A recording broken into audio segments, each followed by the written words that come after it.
Hello and welcome. Janet Beckers here to Romance Your Tribe Radio. It's just me this week, no guests.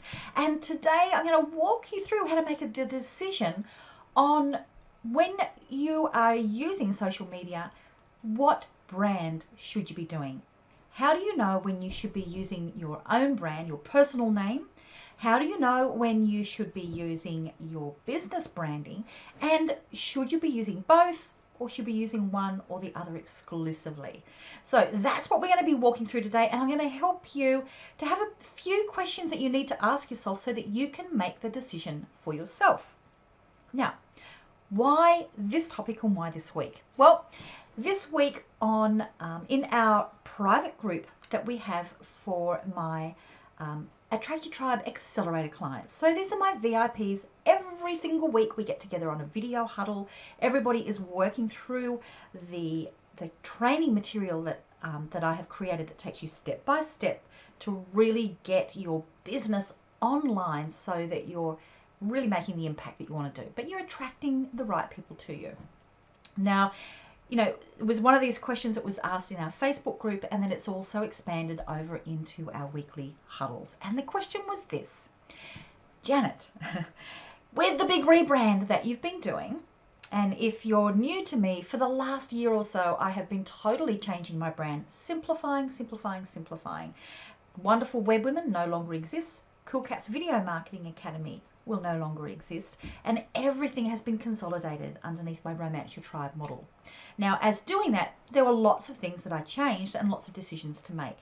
Now, as part of this, the question came from, well, as you've done this rebrand, I noticed that you have a very strong brand around Romance Your Tribe, and that is what you have on your website. You have Romance Your Tribe Radio.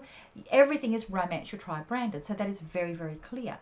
But when it comes to social media, I'm actually doing it under my own name.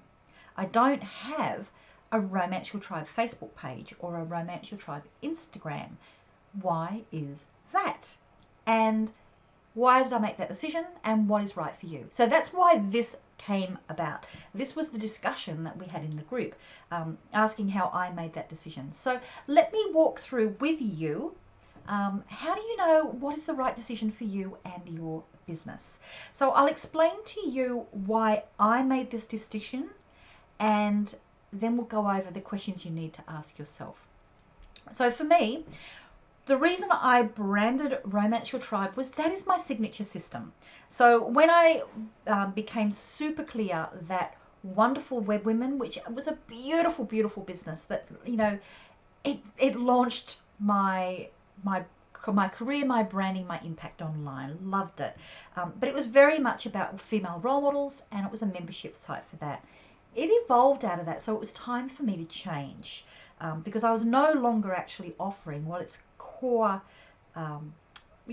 brand was meant to be. So Romance Your Tribe was actually the signature system that I had created to teach people how to do what I do. And so I had the step-by-step. So that is my signature system. I have a book on that, had a podcast that was just a short-term one that went with the book. So it was already a brand I had. So when I was making my decisions about, all right, I'm going to be simplifying and doing everything around the systems that I use, I had a choice. I could have gone Janet Beckers, and I could have done it on janetbeckers.com and everything was me. Or I could have made the system the hero, which would have been Romance Your Tribe. Now, the reason why I chose to make the system the hero rather than me the hero, and I had a program called that, was because I have big plans for what will happen with that system. Because this is a system that people follow step by step and they get results, which means that I have the potential to be able to license that material to allow, for me to be able to have qualified coaches who have learned how to help people to make decisions around that material. So for me, I wanted to have that option that if I wanted to do a coach accreditation and a licensing model down the track, that I didn't have to reinvent again. So for me, that's why I chose to make the system the actual hero of the whole business. That's why Romance Your Tribe is that brand. Otherwise, it would have made sense for me to have Janet Beckers and to just have a program on that. So that was the number one distinction I made. And the reason I decided, it was mainly for that reason, that I wanted that potential if I decided that I was going to license and expand. And also because I thought, you know what, I actually have quite a few different interests, and I wanted to be able to have the ability that if I decided I was going to go and follow one of my other passions in, say, 5 or 10 years' time, that it wasn't going to need to have a whole rebrand. I wanted it to be congruent. So for me, that was just easier. So that was number one, why the branding in the business was chosen for that. So the question for you at this stage is, does it make sense for your business to be branded around you?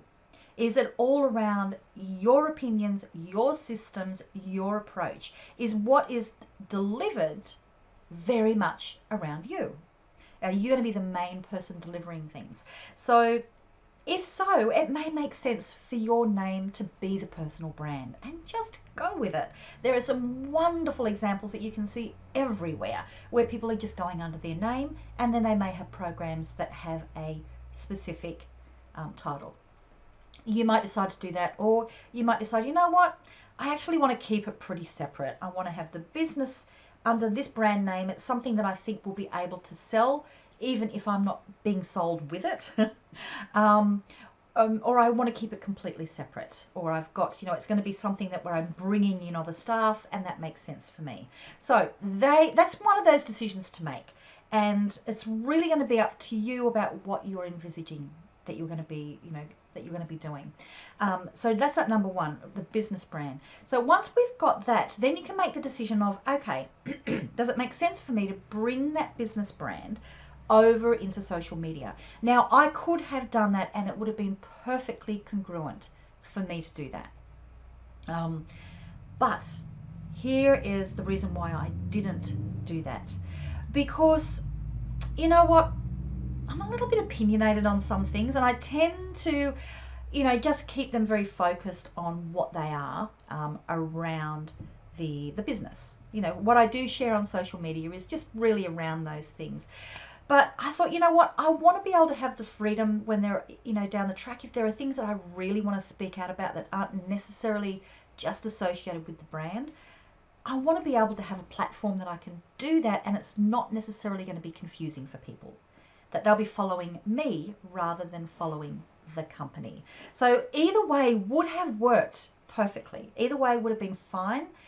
Just for me, I think I'd come from where I was feeling very restricted from having had the wonderful Web Women brand for so long, and it was restricting me. I really was worried that the same thing may happen to me in 5 or 10 years' time with this new brand. So I thought, you know what, social media, I'm going to keep it so it's me. I could very easily open up another Facebook page or another Instagram page that is just around the business, and that's okay. That could very well happen, and I may just do lots and lots and lots of posts that are very much more talking to you rather than with you, if that makes sense.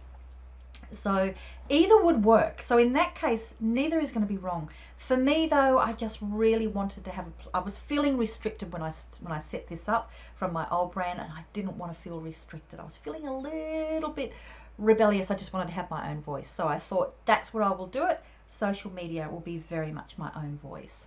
So for you, what makes sense for you? Now, there will be for some people that, you know what, you really want to keep it completely separate, because who you are as a person and your own ideas is really very different to what it is that you're running your business around.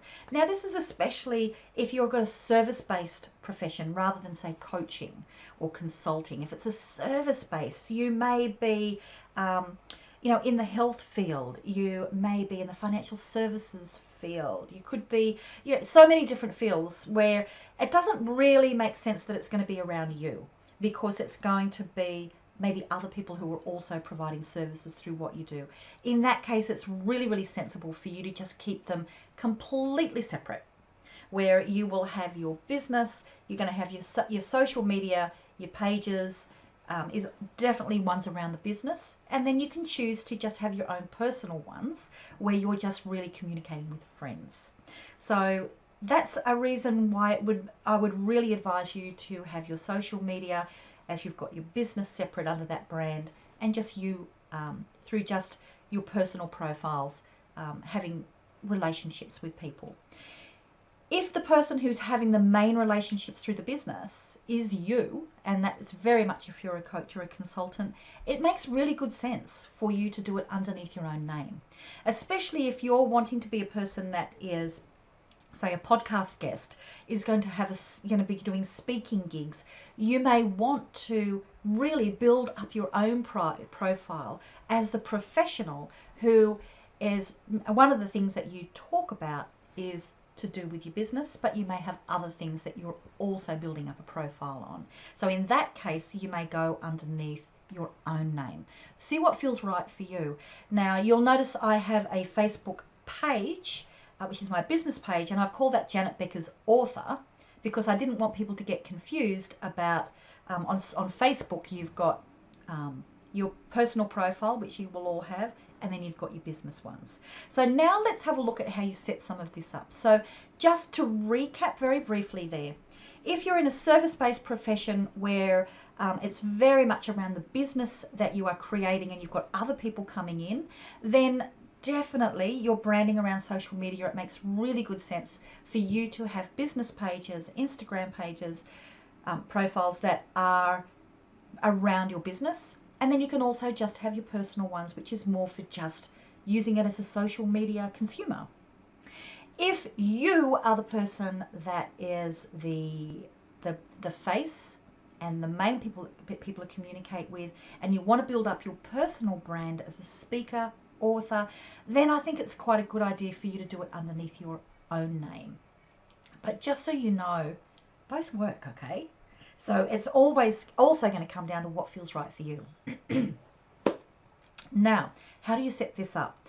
On Facebook, you will have your own personal profile, and I make everything on my personal profile public, because anything really personal, I'm never going to share on social media anyway. So that's just my choices. So if I'm having anything that's really with friends, we just do it through Facebook Messenger. We have it, personal things through there. So for me, I make everything public. You don't have to. You might choose to make that so it's only people, you may only have a small group of people you connect with personally. Always have a Facebook page, even if you are going to be just doing it under your personal brand. Now, the reason for that is you want to have a Facebook page because it's going to give you statistics on the number of people who you're following, their demographics, how many people have looked at your posts, your engagement. You'll get all of that statistics if you have a Facebook business page, not just your personal profile. And it also allows you to boost posts and to do advertising. You can't do that through your personal one. So even if you're doing it underneath your own name, I still recommend having a Facebook business page. That's why I have Janet Beckers Author. I could have had Janet Beckers Mentor, Janet Beckers Rock Goddess, whatever. But that just made sense. Now, when it comes over to Instagram, you may have a couple of posts here. So if it's going to be where you're trying to keep them separate, well, on Instagram, for your personal one, well, then that's just going to be sharing things that are about you and your life and your family.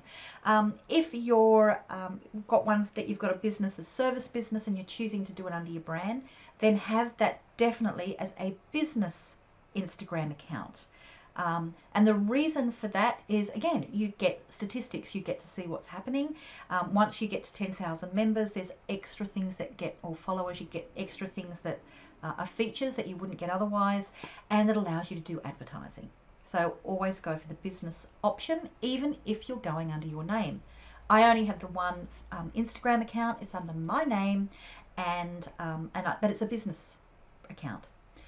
So that's with those. When it comes over to LinkedIn, LinkedIn is very much about an individual person. So you're always going to use your own name. You can also choose to have a page over there, but it's never really a great interacting spot in that way. People tend to use LinkedIn for the actual individual person. So you'll be doing that under your name anyway. Whether you choose to also have a profile for your business, that is your choice. When it comes over to Twitter, you can do both. Again, you can have it, if you're intending to do any kind of customer support through there, make sure that you have your brand name so you can keep it separate. But otherwise, it'll be under your name. So you may have both. That's okay. I just have the one to keep it simple. In the past, I've had numerous. And that's the other thing. I try to keep it as little as possible because I don't want to, every time you add an extra page or an extra profile, an extra thing, it's an extra place for you to create content to put there. So keep that in mind. Keep it as simple and as streamlined as you can. Go all like Marie Kondo on it. It's just got to be minimalist, baby. Yeah, so that's the main things. And also if you go to any other social media profiles that you've got, such as Pinterest, if you're using Snapchat or any of those things, just keep the same rules consistent across the lot. So my question to you, I'd love to hear from you. Like, just know, okay, that you can make either one really work. So don't feel as if this is the thing that you've got to get 100% right. You can always change it down the track, okay? So just keep it simple. And so I'd really love to hear from you. What works best for you? Do you like to make it on social media that everything is completely separate? Or does it work for you that to be able to make it that you are the face of the social media? And a lot of it will come down to your personal preferences as well as what works from a business and branding perspective. So love to hear from you. Just leave your comments down below, and any questions, feel free to say, look, this is what my business is. What do you reckon, Janet? Just put them there. I'm more than happy to come and see what questions you've got and to give you some answers as well. So if you're listening to this on iTunes or another podcast directory, just come over onto the blog. The links will be there, and you can just ask questions there, and I will get notified and come and answer them for you. Or come and find me on social media. You can find me at Janet Beckers Author on Facebook. You can find me at Janet Beckers on Instagram. Janet Beckers everywhere. I'm luckily that I've got a name that is not, Beckers with an S is not that common, so I was able to claim that name pretty much on everything. So any of those social media profiles, but I hang out at Instagram and Facebook, so that's where you can find me. So come and have a chat with me over there. That sounds great. Okay, love to hear from you. What's working? Any tips that you've got for other people? Any questions you've got? Leave them down below here or come and contact me, and we'll continue the conversation. The most important thing is, once you've made a decision, just stick with it and stop second guessing yourself, okay? And then just make it happen. Bye.